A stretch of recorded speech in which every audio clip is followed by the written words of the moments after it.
We're back from Thanksgiving, and we're ready to tackle some more NFL Stone Cold Lead Pipe locks, and Mr. Brown is slowly climbing his way to #1 nationwide, so you got to check those out. We got college football playoffs. We got coaching changes. We got an MLB lockout.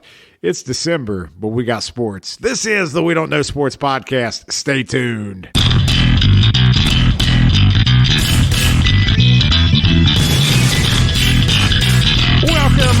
Welcome back once again to the We Don't Know Sports podcast. This is Chad the Mark with Mr. Brown and Canadian Big A. He's feeling a little under the weather, but he's a trooper, bud. He's with us. How you feeling, man? Man, you hit 40, and there is no starting to go down that hill. I landed at the bottom. You're at the bottom of the other side the way you feel today, but yeah. I appreciate the energy you're bringing tonight just to power through, because we know what pays the bills, and it's this podcast. Every week, baby. And and you got to bounce back after Mr. Brown extended a lead on the picks here, and we'll talk about more of that later. But we got to. I'm continuously praising our baseball guy, because he is picking NFL games against the spread better than pretty much everybody except like 3 people in America. Mr. Brown found his groove, and he has not lost it for about 8 weeks. Listen, fellas, I'm going to be real. So I won fantasy baseball. The Braves won the World Series. I'm still wearing my pearls. He is wearing the pearls. I got my Atlanta Braves 2021 World Series champion. We're in the middle of a hat. We're in the middle of a lockout. I don't care. Now I'm dominating NFL picks. And you know what? It's not enough for me to get what I get. I'm coming into your guys' wheelhouse now. Hey, when you're hot, you're hot. I mean, I can't. And when you're not, you're not. Exactly. I think Jerry, somebody sung that song. You know what Greg just did there? I'm talking about? He just paraphrased MJ from The Last Dance, where he plays with the chumps up front who are playing dollar hands just because he wants them to know he's got their money in his pocket. That's exactly right. Only one of us here, fellas, can afford real pearl necklaces. Is that real pearls? Yes, it is. Only the finest things in life. He's got a personal jeweler. Yeah. All right. So before we get into the whole diatribe on your pearl collection, let's kind of right the ship here. So you mentioned the baseball lockout. I want to talk about that. College football playoff, the coaching change. Like it's an exciting week, man. We took Thanksgiving off. College football week may have been the biggest week in the history of college football. If you want to think about it for changes, just jump in that. Yeah, jump into that. It's not. Well, real quick. Did you guys have a good Thanksgiving though? I did. It was nice for me. We didn't have to travel. We was here at my house, and then we went right down the street to Mom's house, and very relaxing. So you walked for Thanksgiving. Absolutely. And I got to watch the Raiders whip up on America's sorry-ass Cowboys. We them boys. So, yeah, it was a great Thanksgiving. The other thing, too, is the week before we got a chance to connect with those Lions fans who, man, they have become some of my favorite people. And, we're going to be looking for some more fan bases to pull on the show here soon. Damn it, if I didn't cheer for the Lions even harder after we talked to them the week before. You know how Biggie has, like, his 6 favorite teams? Yeah. Like, the Lions are, like, my number 2 right now. Yeah. That's the effect they have. You can take them as picks because they always cover. They do. They cover every time. We all 3 picked the Lions. And they covered for all 3 of us. There for 1 second, I was like, man, they might win. And I was like, no, it's the Lions. Yeah. But they'll cover. They'll cover. How do you cover 2 Their points? win is the tie for the Steelers, right?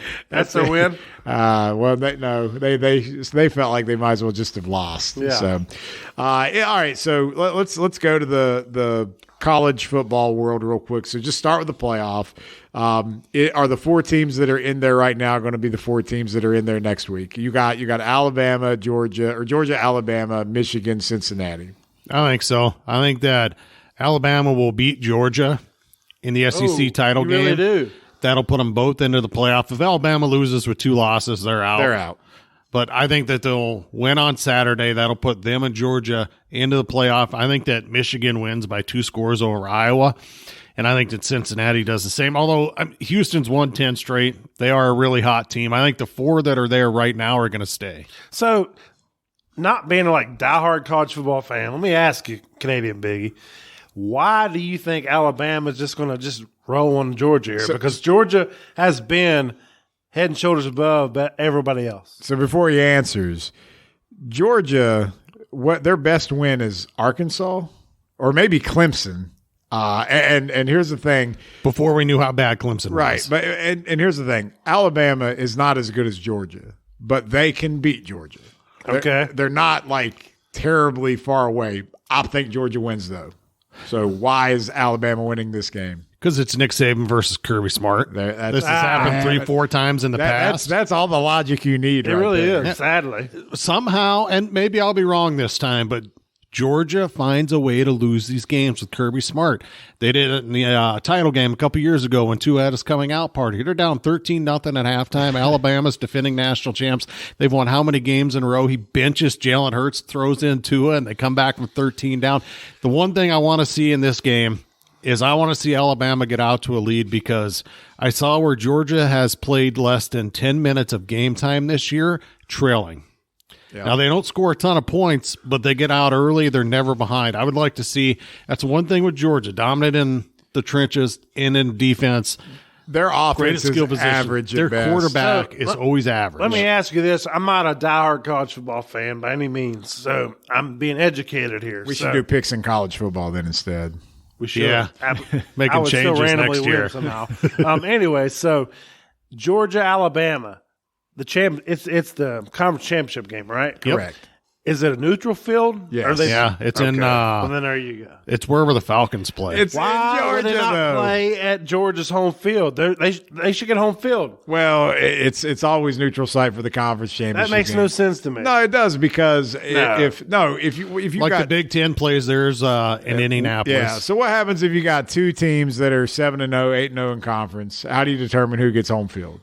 By the rankings, man. Oh, so now we're going to use that stupid, shitty college football that's what it's there for. Nah, I'm okay with the conference neutral site. That works. Right. It's just like when you do the basketball tournament. That's right? why I was asking, because like if you said Alabama like that, I'm like, well, clearly Georgia should have an advantage. They are in Georgia. It is in Atlanta. I got so, you. I got you.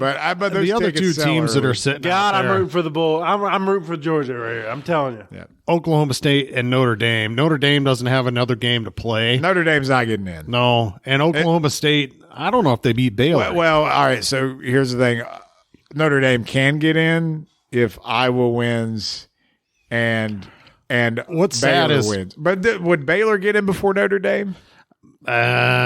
Possibly conference champion.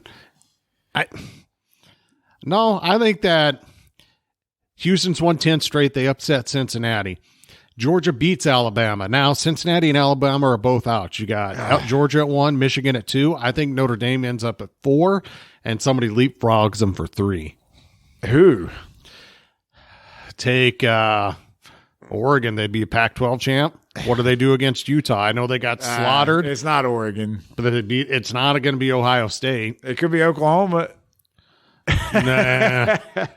Oklahoma State beats Baylor and they get in. So the fun part about all this is we're at the end of the season and there's still a lot that can happen. It does have to be decided on the field. So, there's a beautiful weekend of college football coming up and it's high stakes, man. So the playoff kind of starts now. That's the beauty in it. So, all right, you said your piece. I'm just going to give you my rebuttal real quick. Georgia wins.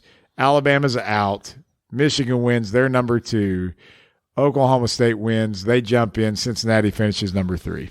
So you got Georgia playing OK State and Michigan playing Cincinnati. Yes. Be 2 good games. Yeah. Ohio State faithful would show up and support Cincinnati just to beat Michigan in the playoff. Here's the thing with Cincinnati. If they win Saturday and they remain in the playoff, then they keep Luke Fickell as their head coach. If they lose Saturday, I think that he's gone to a different school. So I was listening to the Dan Patrick show today, and a caller called in, and he said, boy, I just want to talk about how Brian Kelly just keeps screwing Cincinnati over and over again. It's one thing that Cincinnati 9 years ago makes the Sugar Bowl for Brian Kelly just in the middle of the night to decide, I'm going to Notre Dame, and I'm taking my coaches with me. So here we are all these years later, and Cincinnati is on the precipice of the college football playoff. And Brian Kelly announces that he's leaving Notre Dame to go to LSU, only now for Luke Fickell to be rumored that he could be going to Notre Dame. So screw you, Brian Kelly, for always trying to mess with Cincinnati's progress. But I will say that Cincinnati is a better program because Brian Kelly was there, and they have him a lot to thank for it. It doesn't look like that Luke Fickell's the guy. It looks like they're going to stay internal because Tommy Rees is staying on as offensive coordinator. So why would you stay on as offensive coordinator if you thought another head coach was coming in? So their defensive coordinator they have, and I can't think of his name. Marcus Freeman, Marcus I believe. Freeman is going to be their head coach from all Played at indications. Ohio State. Yeah. Not that long ago, it doesn't seem like. Yeah. So anyway, let's talk about Brian Kelly, man. We got 2 coaching hires to talk about. Brian Kelly, tell me what you think about his move to LSU. I think he's 60 years old. He's the all-time wins leader at Notre Dame. He's won 10 or more games, 5 straight years. If they were to make the CFP this year, it would be the 3rd time that he's made it in like the last 7 years. That is the ceiling. He has reached what Notre Dame can offer in the So he can't climate. win a title there? No. Even though he can make the playoff? You'll never have the same caliber of talent as you do as those kids in the SEC. The standards at Notre Dame are too high. You can't get the same skill that's not position what's players. changed. I'll tell you what's changed. What's changed is it used to be a pipeline of Catholic high schools around the country, and now that pipeline doesn't feed them anymore. It's drying up. I mean, there's still great schools out there, but they don't have to send them to Notre Dame. Let me ask you this. Does Notre Dame pay the equivalent of like these other big schools for the head coach? Oh, yeah. They got money. Notre Dame's got as much money as anybody. You just don't know how much because they're private. I mean, but do they pay? Oh, If so let me ask you this. My point is, why would Brian Kelly, who's already at Notre Dame, go to LSU? To me, it's not an upgrade. Well, they're paying more money. Yeah. That's my point. I don't know if he was one of those where he didn't think he could get that at Notre Dame. One of the things that I heard was that he wanted things done with the facilities at Notre Dame, and he had been told they would over the years, and they never have happened. And that at LSU, he gets say in a private facility. I and all almost that sort feel of like stuff. with coaching Notre Dame, you're going to make your money, but then also it's like it's a privilege to coach Notre Dame type thing. Touchdown Jesus. You see The what I'm saying? prestige isn't what it used to be. No, I got that, but there's a reason why people like Brian Kelly are leaving Notre Dame to go to LSU and to the SEC when you're independent in Notre Dame and you have a chance to control your own destiny. Yep. And you're still leaving. That's my opinion. So, one thing I think is real interesting about this move is Brian Kelly's an offensive guy. And one of the reasons LSU made a move so early in the year with Coach O was that they wanted to bring in a guy who would keep them in the running to get Arch Manning. He plays in New Orleans. He's the most talented kid in that state. Say it again. New Arch Manning, they Orleans. can't Say it again. lose him. New Orleans. New Orleans. New Orleans. All right, go ahead. They had to get somebody in who could keep him home. I got you. Okay. Brian Kelly might be the guy. And here's the other thing. Brian Kelly's 60 years old. All he needs is a national championship, and he's a Hall of Fame coach. Then he cements his legacy. He has got to be looking at himself, talking to people around him, and he's like, Coach O, the grass eater, they both won national titles down there. I think I can do that because I'm a lot better coach than they are. No, and I agree with that because like Coach O is like, go Tigers. Yeah. And he's just this big, bulky, like male prostitute, and it's fine. But I mean, you know what I mean? Yeah. I feel like Brian Kelly's a better football coach. Oh, yeah. So he's getting a I tremendous. just called Coach O a male prostitute if you didn't hear Chad. You did.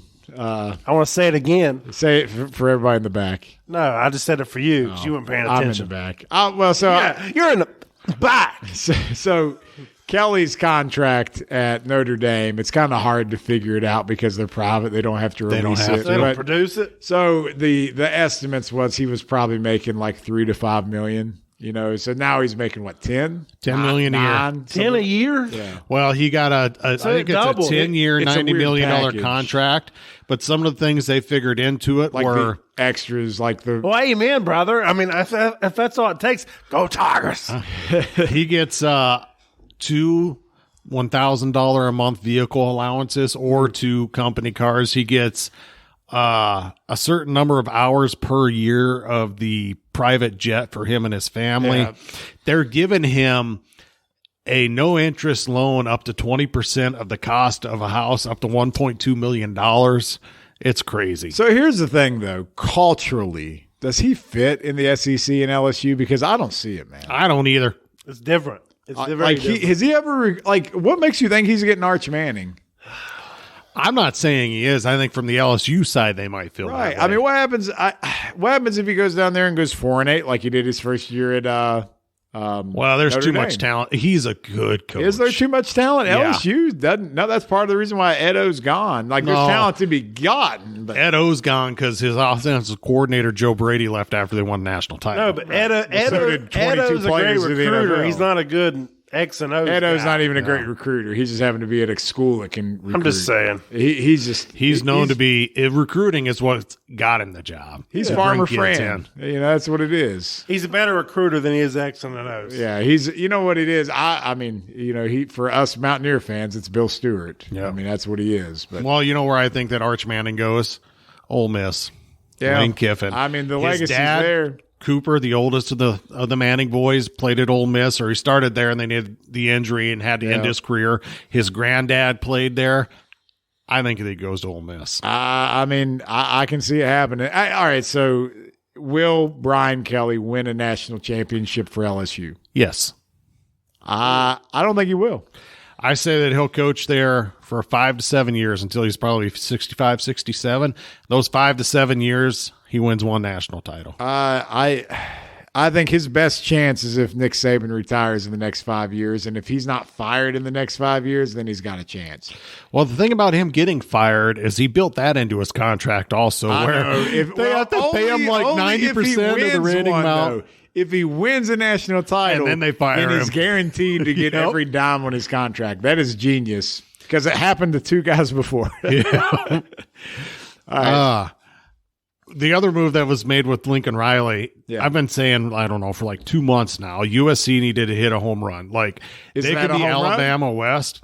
They didn't hit a home run. They hit a walk-off World Series winning Grand Slam. Yeah. Oh, They could have wow. not have hired a better coach in all of college and professional football. but let me He's stop you 39 there. years old. You've been talking about USC for the last several months, and it's like I'm not even a college football guy, but like, dude, he's been all on USC. Yeah. He said they need the guy, and you've been saying it, and I'm like, who cares about USC? But here we are. It's the brand. Go Like, ahead. Sorry. all he's got to do is get down there. He's not going to flip it overnight. Oregon, if they win tomorrow night, they'll won the Pac-12 3 of the last 4 years. You got Utah with Kyle Whittingham's a good program. Arizona State coming back next year. 2 years. 2 years. 2 years. Yeah.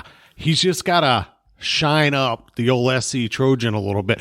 Put it this way. All the things that Pete Carroll did when he was winning 30-some straight games, 3 national titles, all that stuff, pushing out Heisman Trophy winners, it's all legal now. Yep. Lincoln Riley's 39 years old. In 5 years, he's 55-10 at OU, goes to the playoff every year except for one, 2 Heisman Trophy winning quarterbacks, and a thing about the NIL and the transfer portal. Southern Look at how Cal. many kids have already flipped. And Southern Cal's where you want to be, right? Yeah. I mean, come on, man. Dude, you're telling me that you have a choice between going to a cold weather school like Michigan, who's got that name and that brand, Or Oregon or USC. Yeah. Like, I get see 'em. Oregon's got all the cool uniforms. Don't get me wrong, but like, I can be in LA. Yep. And I can Dude. get NIL deals in LA. No, but now we're bringing back like the prestige and Right. the nostalgia, which we talked about earlier. Yep. Like you're bringing back the Coliseum to like national relevance. It's been 10 years since you really felt that way. You know what's crazy is like, do these kids even remember nowadays? Like, do they remember Vince Young Right. and Reggie Yeah, Bush? right. Like, dude, how long has it been, man? At least a decade. And here's the thing, like, you can't, and I told you 2 years because I'm with you on that being a Grand Slam hire, and I think he will bring a hell of a lot of good to them. Just and not I happening think, overnight. unlike Brian Kelly, he saw the SEC and said, "Screw that! I'll go Yeah. out here and win where it's a hell of a lot easier." Well, look at the Pac-12. Well, yeah, Yeah. exactly. Oh, do I want to be Oklahoma going into the? Nope. Nope. I think I'll go out here, and he's also making $10 million a year. It looks Yep. like. So I mean, good for you, Lincoln Riley, at your age, making that money. That's awesome. But the thing is, these programs, LSU and USC, they're making great hires. Yep. Don't overreact when things don't go well the first couple years. Yep. Don't put yourself in a situation like Florida, like Texas, like Nebraska. Like you can't just keep going 2 to 3 years and pulling the plug on a coach. You got to give them 4 to 6, honestly, because it's not built overnight. Look at Nick Saban's first year in Alabama. They didn't make a bowl game, right? Weren't they 6-6, 6-7? Yeah, they weren't bad. They turned it around quick, but still, it shows nothing happens overnight. Yep. It's not going to happen. Hey, but on top of that, if he's really 39, not even 40 yet, he's not like these other upper echelon coaches. Let him do his thing. It's not like it's a Brian Kelly or Nick Saban who's pushing 60s. Right. Let him do his thing. Yep. I mean, I don't know. It's crazy. It's crazy. Good for him, though, man. I mean, we could be wrong. I could be wrong, but I think that when we look back at this hire in like 20 or 25 years, he will have just retired from USC, one of the greatest coaches in the history of college football with multiple national championships. SC is Alabama on drugs once he gets it going with the NIL. That's all these kids want to be there. They all live on Instagram and everything now. All right, we'll see what happens. Write it down. Biggie has been high on USC, and he's saying in the next 10 years they'll win how many national championships? In the next 10 years? Yes, sir. Probably only 2, but they'll play for 4. I love to hear it. All right, that was enough college football. We did more just now than we have probably in the past 2 months, so I'm proud of us for that. Yeah. Good job, guys. All right, with apologies to Biggie as we move on from the college football segment, I do have to let him at least speak really quick on the team up north because we were acrimoniously negligent in saying that Jim Harbaugh did finally beat Ohio State, right? Yes, finally. Him and those khakis ran the ball down their throat. And do you want to give our listeners just a little info on who to follow on Instagram? Melissa Hutchinson. All right. That's a mom of a player, everybody. So make sure you check that out. But we spent plenty of time talking about college football. Mr. Brown, you are enjoying an offseason of a World Series championship as an Atlanta Braves fan. But how long is the offseason going to last? We have a work stoppage in our future. I mean, it's already started. It's a day old, but I think everyone realized the stoppage was coming. Well, they met how long? 7 minutes. 7 minutes? Yeah. So I guess it is technically a work stoppage, but I don't really care about what happens in December. How long is it going to carry over into spring training? I can't tell you if it's going to be a season that's going to be shortened or not. What do they want? Like the owners, I don't know what they want, but the point is that it looked ugly when COVID started. And that's what all this is for, right? And then now the players are wanting what they want. And I feel like it could carry over just because of them being spiteful about it. But I'll be clear. I've always been kind of on the side of the owners for whatever reason, and it's weird for us fans to say that. I think it's because baseball players make a ton of money. Well, they do, but then they don't. It just depends. I mean, I got it, but the owners also make a ton of money, and they don't want to put the product on the field. Right. That's what, like when you talk about some of the franchises that we like to bring up, like your Orioles, like your Pirates, and it's ridiculous. So I mean, I got it. They're the owners, and they're going to make money regardless because of their TV deals, but. Like, there's a few things we could tweak and we could come to the table and make it better for everybody. And I think we should be all for that. I feel like there's too much money to walk away from. I personally feel like if the season's delayed, it's not going to be delayed much at all. Okay. That's just my opinion. So they'll find a way to get it in. If anything, they might extend the season a little bit. The overall consensus is that they will come together and have an agreement that won't affect spring training. They can't afford to have a work stoppage, right? Yeah, they can't. First time in 27 years, and baseball's really rolling right now. Over under. So work stoppage started on December 1st. Over under 3 months. First week of March. Are we in spring training, or are we still hearing about things that need to be determined and decided and agreed to? I'm going to say with an uneducated guess that we get like a really shortened spring training that's probably half of March. And then everybody's going to bitch about how rough the first month of the season is. I personally think we start on time. Okay. Yeah, so I'm saying we start on time. I'm saying they just say, sorry, spring training's quick. No, I'm saying spring training is going to be normal. Okay. I hope. I don't feel like the sides are as far as apart as the media wants to say. No, I have an indication based off of some of the contracts that got signed here over the last week. You're probably right. And that we were talking about it earlier. It's like everyone's on a spending spree before everybody's trying to get signed before the lockout happened, and then now we're in a freeze period until we determine how long it's going to last. But like everybody's spending that money. So who's some of the people that haven't been signed? You know who hasn't been signed. I'm not trying. No, that was not a jab about Freddie Freeman. That was not a jab was. about Freddie Freeman. Who else has not been signed besides Freddie Freeman and everyone else? Seriously, who else? Who else is out there? Clayton Carlos Kershaw. Correa. Yeah. Carlos Correa. Yeah, Correa's the one that surprised me. Yeah. Because there's other ones. He's out there. Okay. Yeah, Correa turned down like a 5-year, $160 million offer from the Astros. Kind of the same deal that Baez just signed in Detroit. Yeah, I was surprised to see Baez go there, but they give you the money, you take Because it. he went back with A.J. Hinch. Yeah. Detroit's going to surge, baby. Yeah, we're going to be there in June. So. The Mets signing of Scherzer for the next 3 years at his age. Take me to 40, baby. Oh, my God. That's ridiculous. That has got to be... You know, we always talk about bad contracts in baseball in the last couple of years of overpaying for a guy. They're overpaying for a guy before he makes his first start. I love the fact as a Braves fan that we've always hit Scherzer, and now after his dead arm, and he's even older, and now he's in our division again, we're going to freaking bury Scherzer. Now, and DeGrom can't stay healthy, but if he does, he's a dominant force. Yeah. But I'm going to be honest. I am not worried at all about the Scherzer going to the Mets. Nah, at all. No. He's still got some good games in him, but for the long haul, like he's nowhere. He's not your number one ace dominant starting the All-Star game. He's not making. He's making like $1.3 million per start. Per start. It don't matter how many innings he goes. He could be his Nationals version of Scherzer, or he could be the Dave Roberts Dodgers version of Scherzer, who says you're out after 65 pitches. But guess what? You're still getting $1.3 million. Maybe they use him as a middle reliever. Yeah, he still get the same. Yeah.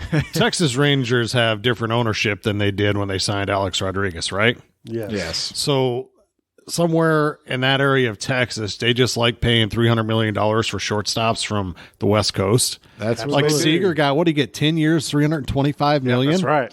And I know he's a good player, but doesn't that seem like too much money for him? It's way too much money. All right. Seager's a good player, but like he's more clutch than he is like an. You can say that when you're on the Dodgers and you're in those moments. Yeah, and you get the playoff moments to like you got a chance to be clutch.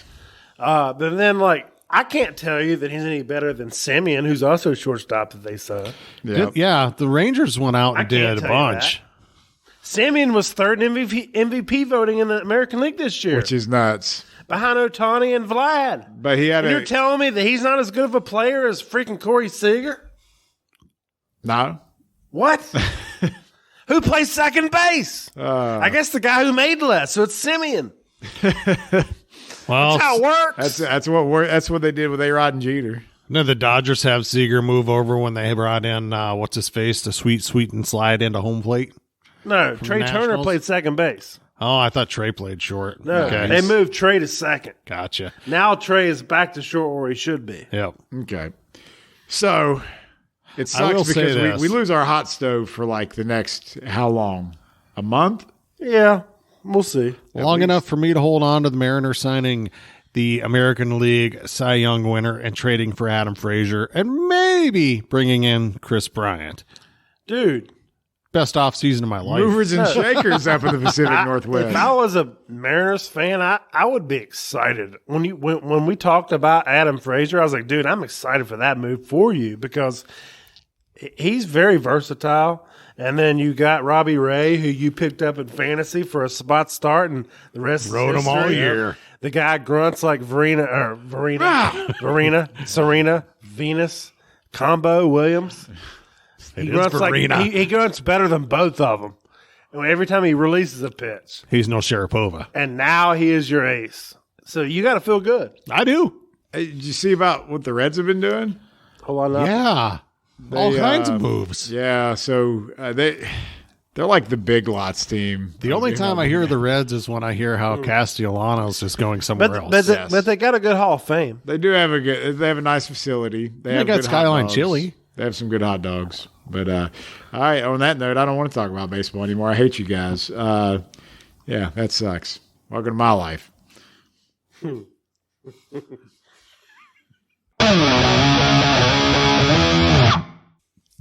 All right, it's time for our question of the week. And this week we put out there on social media, we were just asking people, what's the best sporting event that you actually attended? And, this is off the heels. We just talked about baseball. Mr. Brown, you had a great sporting event that you attended just a few weeks ago, it seems like. Yeah, the Game 4 of the World Series this year. Yeah, it was amazing. Yeah, so, I mean, that's a great one. I don't know. Biggie, you have a great one that you've been to before, right? Minneapolis Miracle with my son. Me and Isaac went. One of the great days of the game itself. First playoff game in the history of U.S. Bank Stadium, the way it ended, and then being there with Isaac and just the feel. I mean, I'm not a Vikings fan. You guys know that.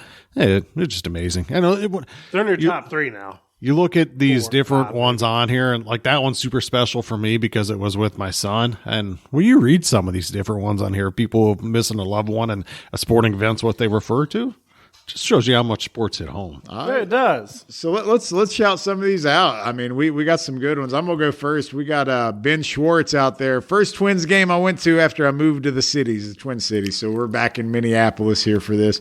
Freddie Garcia carried a no-hitter into the 8th inning before Jock Jones crushed a solo shot to center. Garcia lost a one-hitter, 1-0, because Johan and Joe Nathan combined for a 9 shutout innings. That'd be, some people wouldn't like that as a baseball game, but I can see where that was an awesome one to be at. Which one stand out to you guys? I like this one right here. Well, there's a lot of different ones I like, but this Jeffrey Perry kind of took a different angle on it. He said his niece's T-ball game. Where else can you see someone go for 11 for 11 with 7 home runs? That's true. You're not supposed to keep stats in T-ball. Yep. How about Danny Salazar? That's the one I was going to go to. This is a great one. USC UCLA football, 1990 at the Rose Bowl. I can just hear this in Keith Jackson's voice, We're at the Rose Bowl.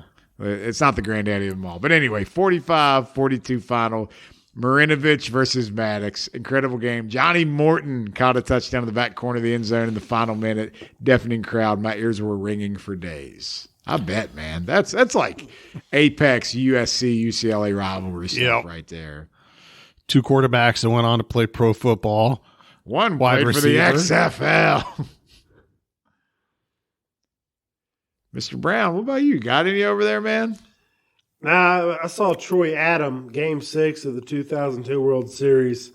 The Halos overcame a 5-1 deficit and ripped Barry Bonds and the Giants' hearts out. So I remember the Rally Monkeys. Man, that was the Tim Salmon, David Eckstein days. That was an apex for the Angels there. Absolutely. You remember the Rally Monkeys? I do remember them. They put them on the screen. He danced. Everybody put their hats on backwards. That was pretty cool. Not a lot of info on this one, but Michael Galt with the 55 Indianapolis 500s. That's impressive. That's like a guy who's been to every Super Bowl. Jason DeBird probably has the most recent one as he went and watched your Raiders beat up the Cowboys on Thanksgiving Day this year. Well, there you go. And overtime. Yeah, baby. I love Michael Patrick Brady. Don't know if it's the best, but one of the most memorable. And he just put October 17th, 1989, 5:04 p.m., Game 3. Do you know what that is, Mr. Brown? Say that again. He said October 17th, 1989, 5:04 p.m., Game 3.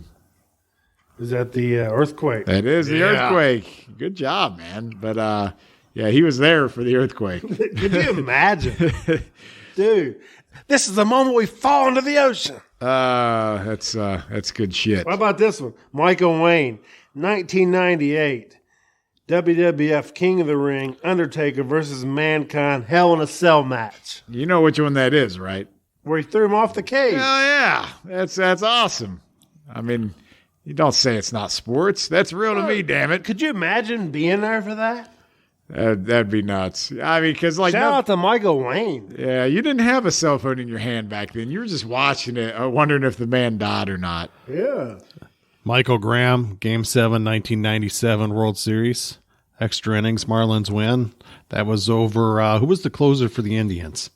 God, I don't remember. Carlos Baerga, though. No, Carlos Baerga was a shortstop or second baseman. I know he was pitcher Albert Bell. I'm just remembering guys Jose from Mesa? the team. Kenny Lofton. Oh, yeah, Jose Mesa. Wow, yeah, that's Jose Mesa. Junkie, you don't I'm get trying my to get him on salsa my from group, New so York we City. We can't badmouth him too much. All right, we got a Lauren A. Sergey Hensley went to a Mike Tyson fight with their son. Had second row seats off the floor. Just said memory will never forget. I bet a Tyson fight was that's probably like a rock concert back in the day. Yeah. Well, it would be really good. Here's one I got for you. Juan Andreas Rapoli Vasquez has two. He says, in 1999, I saw Pedro Martinez strike out 17 Yankees at the stadium, which is impressive. He said, I also was in Madison Square Garden in 1993 to see Patrick Ewing destroy Charles Barkley and the Phoenix Suns. The next game that year was the Brawl in Phoenix. Nice. So that's pretty cool. So we got one. This is remember when we did the bracket about iconic sports moments. Well, David E. Burks. A lot of people in New England claim to have been there, but my brother Billy and I sat in left field grandstand in Fenway Park for Game 6 of the '75 World Series, Red Sox and Reds. Carlton Fisk's home run. Send that guy a shirt. Hell yeah, that's iconic. Absolutely. That might be one of the best ones right there. Right. I don't know. You got any that might beat it? I like this one just because for how far college football has come, because it doesn't seem like this is that long ago.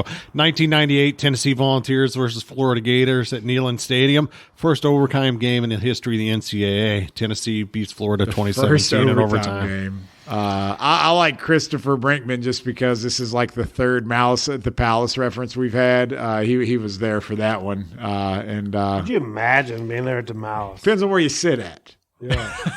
Are you on that side? Someone dude was like, they were there, and I'm like, are you the one that squared off against our test? It was your fault, wasn't He's it? like, I was on the other side.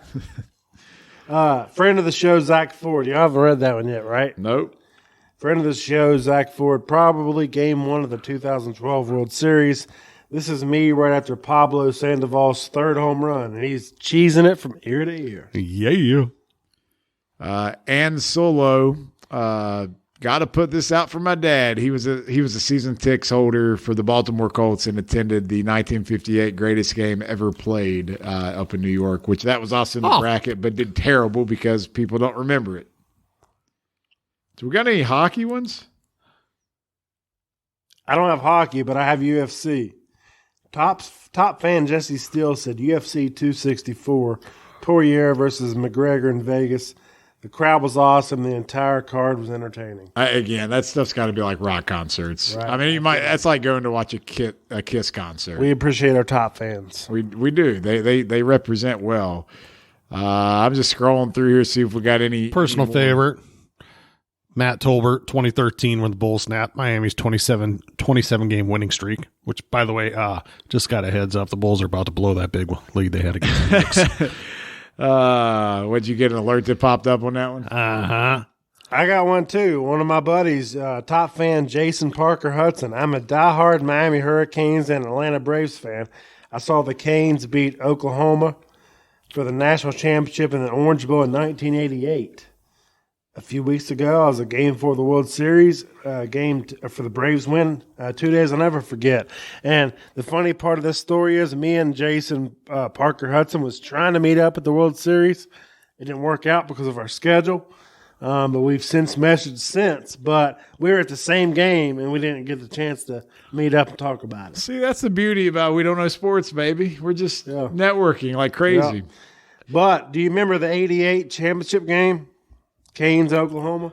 I mean, that was Miami coming out of the smoke, for the. I think that was the first time they came out of the smoke. So I like this one from Matt Cronkite.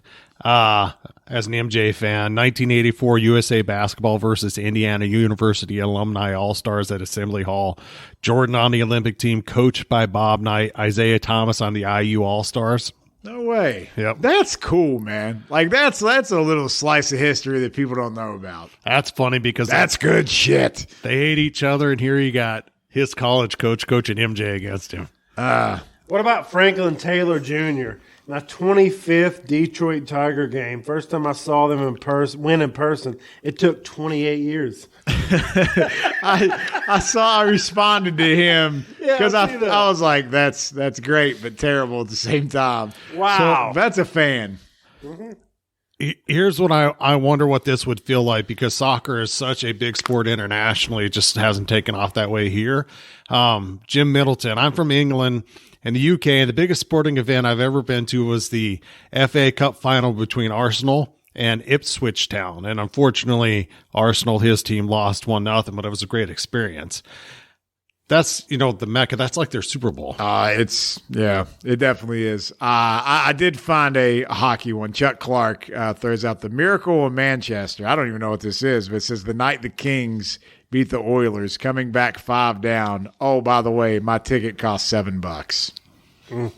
I don't know if you guys mentioned this one or not. David Andrzejewski. Yeah, I'm not going to be able to remember that.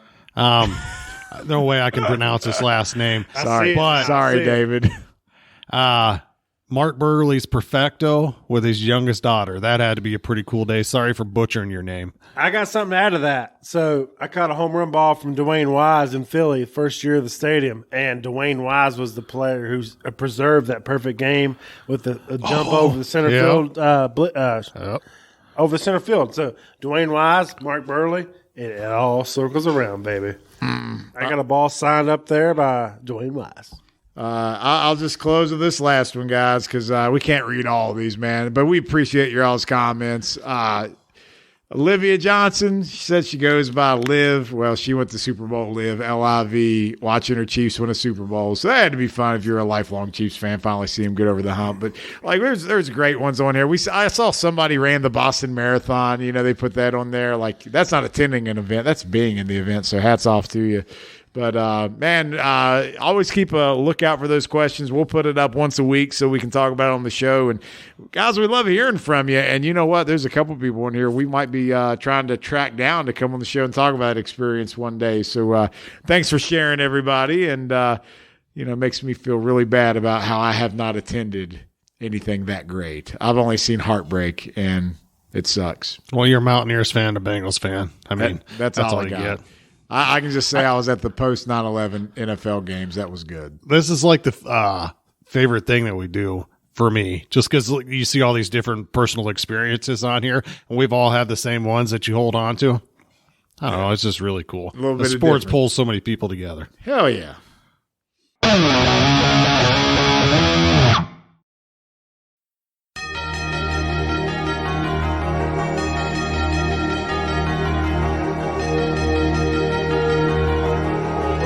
All right, gentlemen.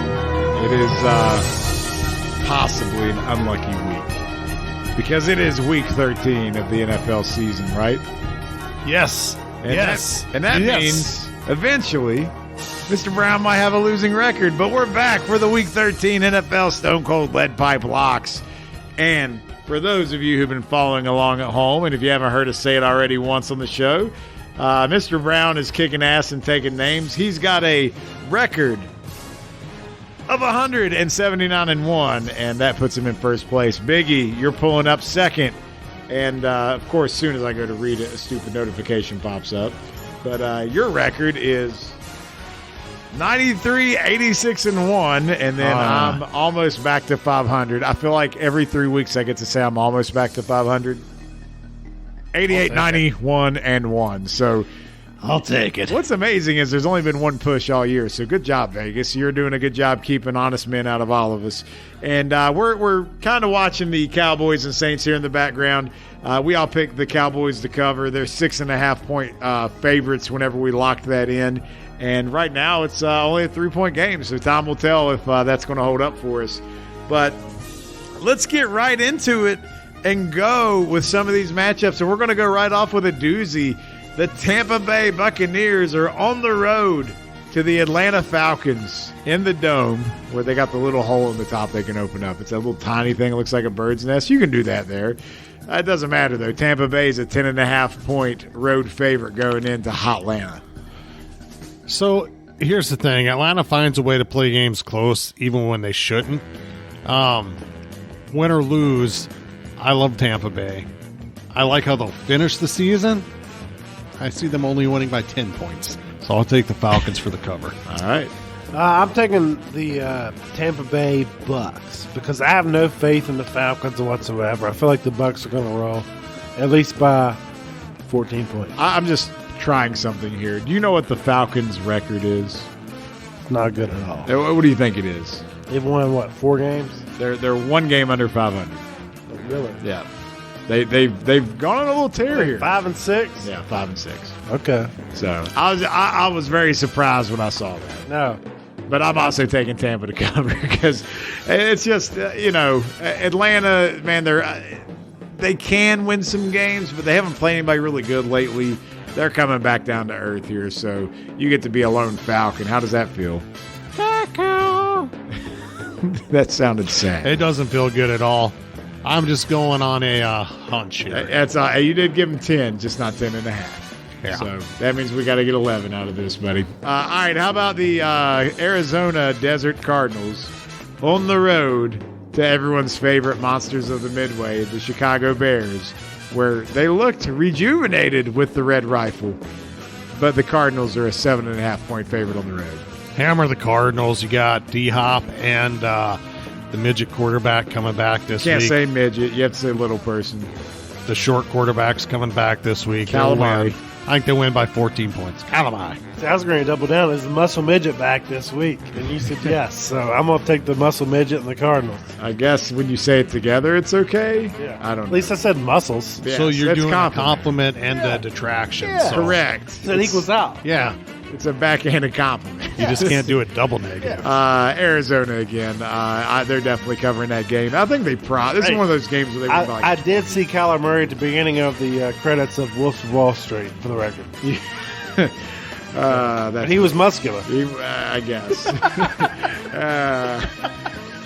That's great, Mr. Brown. All right, so we got the Cardinals across the board. I'll continue my dominance. How about the Colts on the road to the Houston Texans? The Colts are a 9.5-point road favorite. These are all road favorites so far, by the way.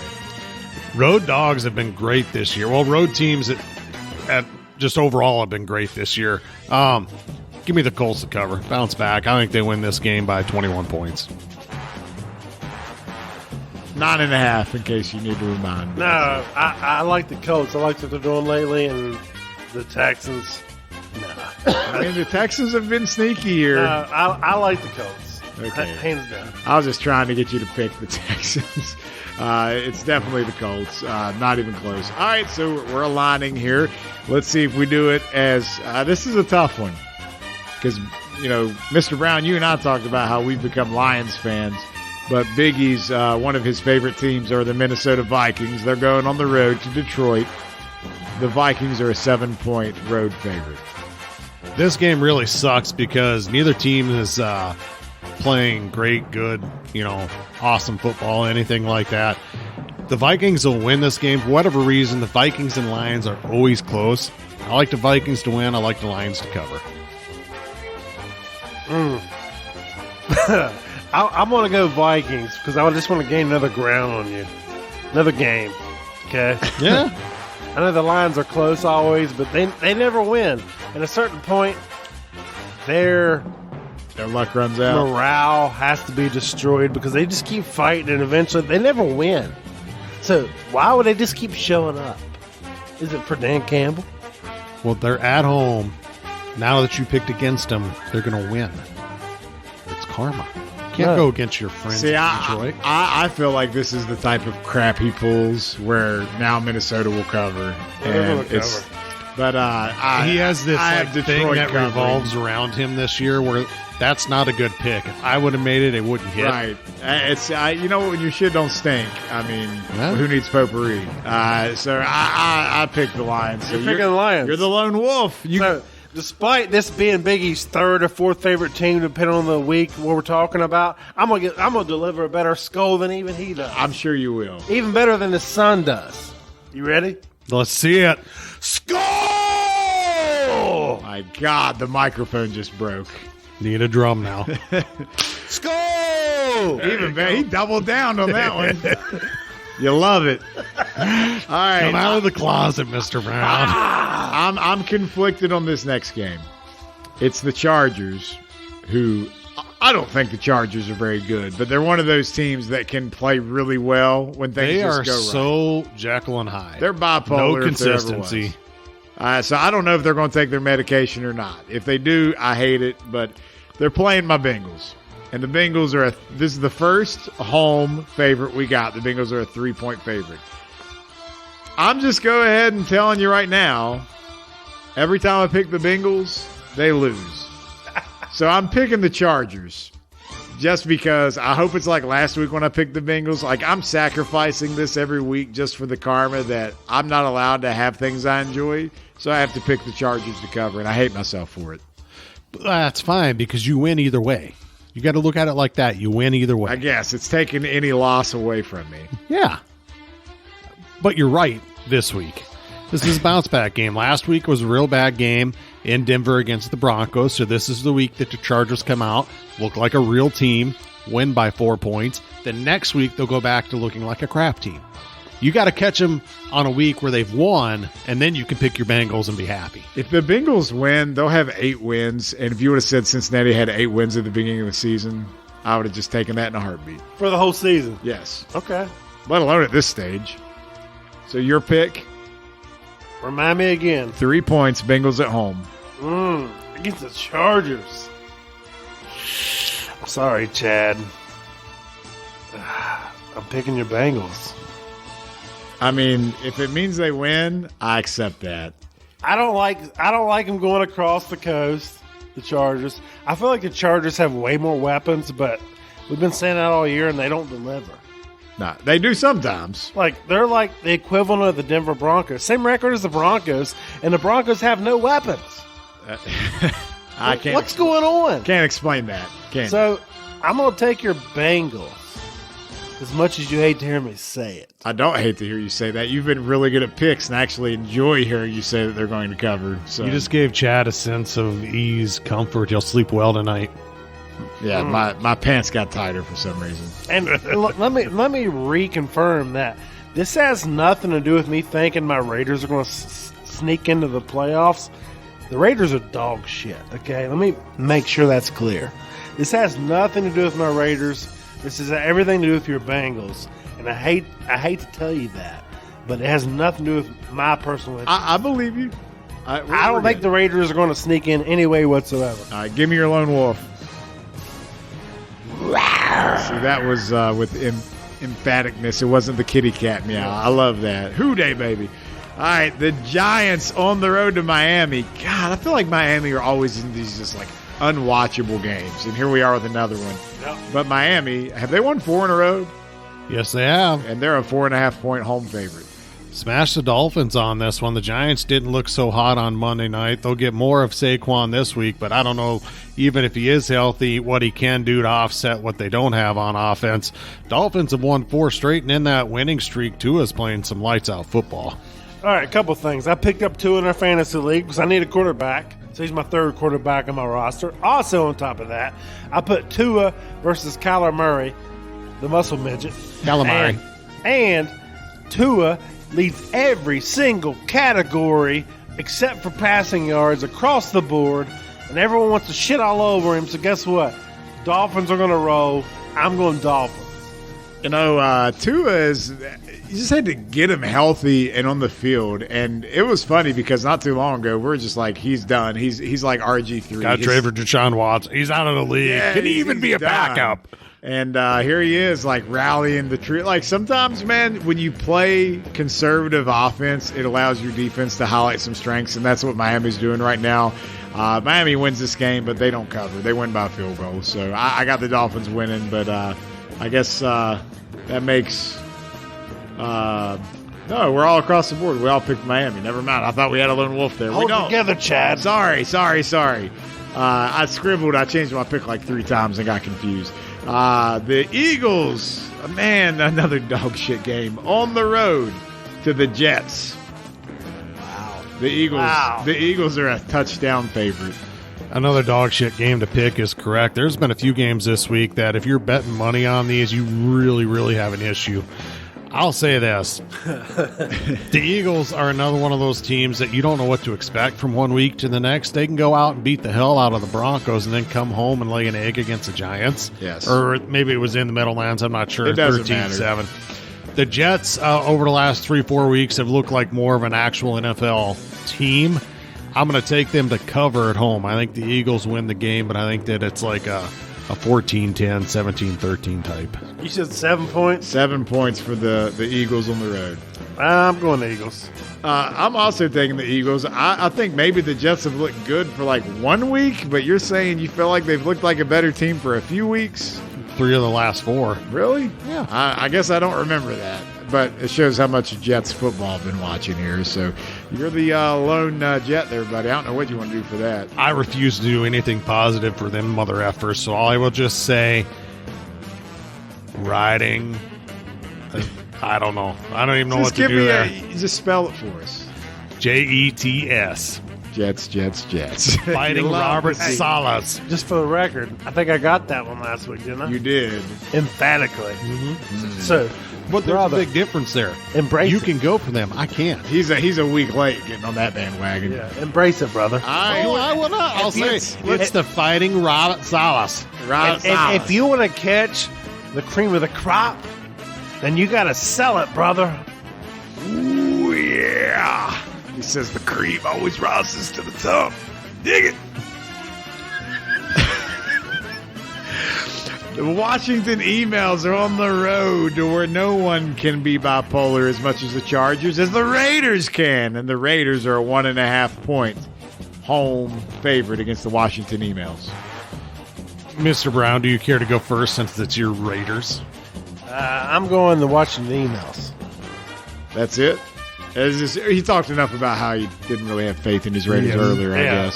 That's all I got to say. Okay. I agree with you. They've won 3 in a row. Their defense is actually starting to look like the defense we all thought we'd see to start the year. Yeah, isn't that weird? They lose Chase Young for the year, and now they're playing better on defense. But it's because they got Taylor Heineke, and he's just the best thing going today, baby. And Washington emails, they cover that 1.5 easily. They're going to win the game. So we're across the board there. Do the Rams get back on track this week? They're at home against the Jaguars, and they're a 12.5 point favorite. They do. I think this is one of those like when they went down and played the Texans and they were up 38-0 at a point in the third quarter. That's going to be one of those games. Okay. Mr. Brown? This is deep thoughts. Say it again. Put your phone down. No, I need to know this for Jaguars on the road to L.A. The Rams. The Rams are 12.5 point favorite. recover. Just like that. All right, we're across the board. Thanks for the dramatic pause for us to be unified there on the picks. San Francisco on the road to Seattle. What do you think his spread is, Mr. Brown? 6. It's actually 3.5 for the Niners. As bad as Seattle's playing, I thought it was 6. Yeah. Well, it should be. I mean, Seattle does not look good. Russ came back too quickly from injury. To me, this is one of the easier picks of the week. San Francisco is. That's why I asked you what you thought the spread would be. Yeah. So we're all taking the Niners here without even talking about it. Well, we'll just move on. I will say this: Seattle has won at least 9 games. Without Debo, Seattle has won at least 9 games for 9 straight years. All 9 of Russell Wilson Jr. the third seasons in the NFL. This will be their 9th loss, will it not? Yes, they suck. They only have 3 wins, right? Are you worried the Debo's out? No, because then they'll just start using their actual running backs. Dude, now that I have, where I got Debo in fantasy now, like when I watch them, like they don't try to give him the ball a lot. It's just when he gets it, it's really good. Like they have other things they can do. Yeah, for the record, that was highway robbery, Chad. It's only highway robbery now because I'm back in the playoffs, baby. You're back in the playoff picture. I know my team looks damn good on paper. Yeah. But he's doubtful, so maybe I'll lose to Warner, who's in last place. Hopefully so. All right, how about the Ravens on the road to Pittsburgh? The AFC North classic rivalry. Ravens 4 points, road favorites. Another tough game to pick within the division. Most years, to me, not so much this year, just because Steelers started out a little slow, got hot. That's the kind of team you thought you were going to see. They've lost, I think, 3 straight now, or 4 if you count the tie as a loss, which really it was because to the Lions. I think the Ravens have a bounce-back week, especially Lamar Jackson after he last week decided to play left-handed, threw 3 picks in the second quarter. I think the Ravens win by 7 or 10 points, which is really a big win in this particular rivalry. Okay. I agree with you. We've been talking about it for 2 years now. They're going to sack Big Ben. His fat ass is going to fall to the ground. Gravy's going to pour out when they break his leg, and it's going to be the Ravens. They're going to cover, no question. This is, I think the Steelers have already lost this week. I think they lost this week last week. Like, you got your ass whipped. Like, it was terrible. Yeah, it wasn't even competitive. Like, how do you even show up to practice on Tuesday and like, hey guys, let's put a game plan? Like, did you see what Big Ben had to say? I try not to follow any Steelers news. Well, I heard it on the radio, and they asked him about Sunday's loss to the Bengals, and he said it's like chewing a piece of bubble gum. Loses its flavor quick, you spit it out and move on. Yeah, I tell myself that too. But you know what? Ravens. I think the Ravens beat them by like 15. Like I don't think it's close. But so we all got them covering the 4. All right, Sunday night. This is the flex. Can you imagine? A month ago, us thinking that Denver and Kansas City got flexed to Sunday night, but they did. Even that being said, Kansas City is a 9.5 point home favorite. Kansas City finally starting to get on a roll, 4 straight, 7-4. Is Kansas City coming off a bye here? They are. I'm going to regret doing this later, but I got to take them coming off a bye to cover. Denver is so up and down. They're at home, and Andy Reid dominates coming off buys. I like the Chiefs as well. We kept shitting all over them, and here we are thinking the Chiefs. It's between the Chiefs and the Ravens is the cream of the crop of the AFC. So I'm going Chiefs because they don't have to be the one that starts out the quickest, but all they got to do is finish strong. That's what they're going to do. You just keep forgetting about the Patriots when you're talking about them. They're next. We'll talk about them next. But I'm going to keep forgetting. I think Baltimore does have the best record in the AFC. Still, this day, I'm 60 pounds overweight, and I got better abs than Mike Jones. You don't need abs to throw a football. I'm not Metcalf.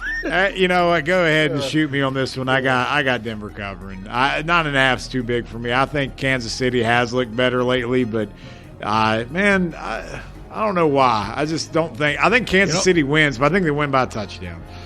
The reason I picked them to cover is because they're coming off the bye. I know. I'm with you. You almost made Andy me Reid change coming off that bye is just he kicks people's asses. You almost made me change it, but I just can't do it. And you know what? Even though they had the Chiefs had that great game against the Raiders, where everybody's like, "Oh, they're back," but outside of that, they haven't been that impressive. They've just you look at winning. The next week against the Cowboys. They only win by 10 against a team without Cooper or CeeDee Lamb. Yeah, they put 1 touchdown on the board for. I mean, the Packers game. Yeah. I mean, So all right, I'll give you my hello Wilbur.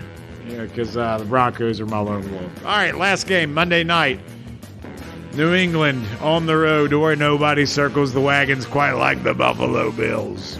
The Bills are a 2.5 point home favorite. F the Bills. Bill Belichick has more wins in Buffalo See how his voice than every head coach It does. of the Buffalo Bills at home this century, other than their current head coach. Tom Brady lost, I think, twice, and 26 starts in Buffalo. MJ10, if you guys didn't see that, he's starting his own clothing brand. He trademarked MJ10. He's trolling Tom Brady without even trying to troll Tom Brady. May have to try the TB12 method because, as you said, he is a little flabby. That won't matter in this game.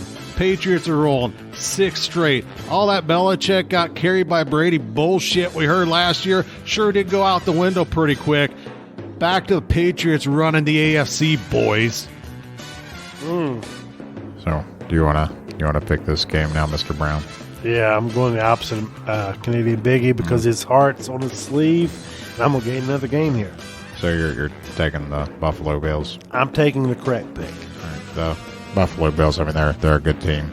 They're well coached. They do a lot of things that you can admire, and I like to compliment the other team a lot more than I compliment my own team. But the Bills are going to cover because New England, albeit much improved, the Buffalo Bills, man, they're Jekyll and Hyde too in a lot of cases, and it's time for them to be Mr. Hyde. They're going to be big, mean, and nasty, and they're going to take care of business because they're at home. There's no way they're falling at home at whatever the hell that stadium's called now. Whoa, you should know that.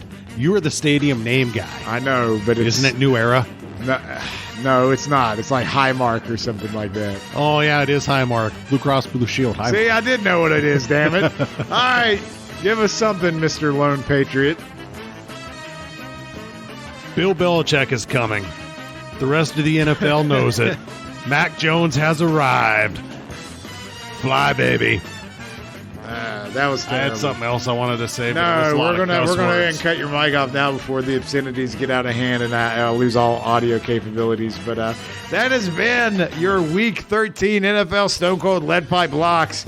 And you know what, Biggie? You and Mr. Brown are very different. I feel like I'm somewhere in the middle, so we'll see. I think I'll probably have the safest week, but one of you guys is going to look really good and one of you is going to look really bad. But the good thing is I got room to wiggle. That's what she said.